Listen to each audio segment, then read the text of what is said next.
Happy New Year po sa ating lahat. 2023 na. At dahil unang vlog natin ngayon taon ay super special, ang guest naman natin ay si DepEd Secretary Vice President Sara Duterte. Happy New Year, Mr. President, Apo BBM. At syempre, Happy New Year po sa lahat ng nanonood. Medyo matagal na since yung last vlog natin na magkasama. Kampanya pa yata yun eh. Pagkatapos nun ay dire-diretso na ang trabaho. Kaya ngayon na lang muli. Naging busy man ang 2022 ay marami tayong dapat ipagpasalamat sa nakaraang taon. Ang biyaya ng pamilya, ng kalusugan, at syempre ang pagkakataong makapagsilbi muli sa bayan. Nakasama ka, Apo BBM.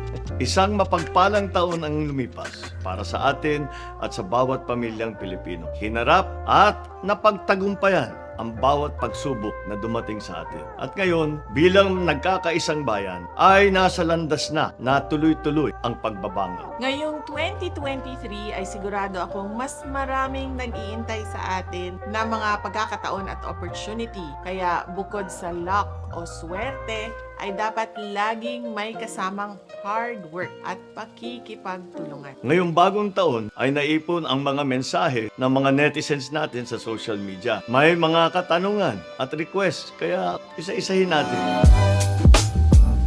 Ano po ang personal New Year's resolution ninyo? Matulog ng mas mahabang oras. Paabutin ng 8 hours yung tulog. Huwag lang 5 hours. Halos ganun din kagaya ng kay Inday. Talagang kailangan na matuto ko na magpahinga dahil nagkakasakit na. Hindi na dapat mangyari yun. On an even more personal level, I would like to spend more time with my family.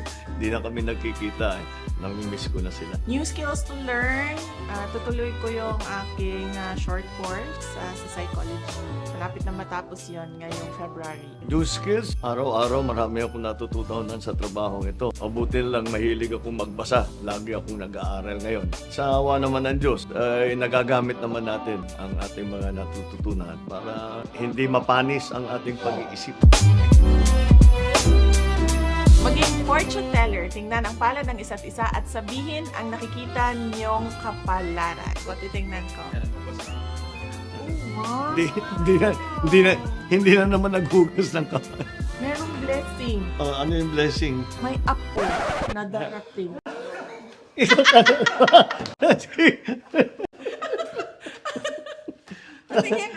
Tingnan natin ang gender. Ano ka ba talaga magbasa niya ng ano? Girl. Gender. Saan mo na yan? Saan mo nakikita? Saan mo nakikita? Granddaughter. Teka, buburahin ko muna yun. Kaya hindi ko kailangan tignan ng palad nito. Kukunin ko ang kapalaran niya sa pagkakakilala ko sa kanya. Alam mo, si Inday at ang puso niya, puso ng ina.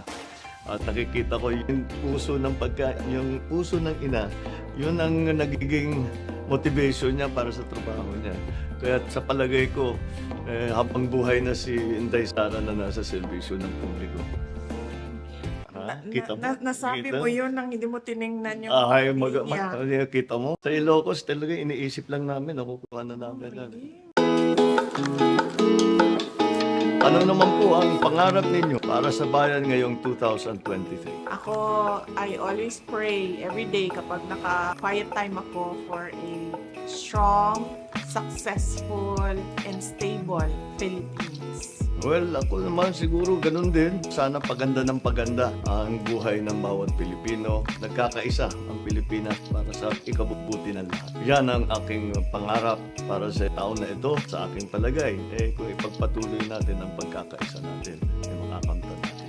Sa pagpasok po ng 2023 ay wala kaming duda na ang ating pagka-Pilipino ang siyang magdadala sa anumang naisin nating marating. Basta't patuloy ang pagkakaisa at pagmamahal sa bayan. Siguradong tuloy-tuloy ang ating pagbangon.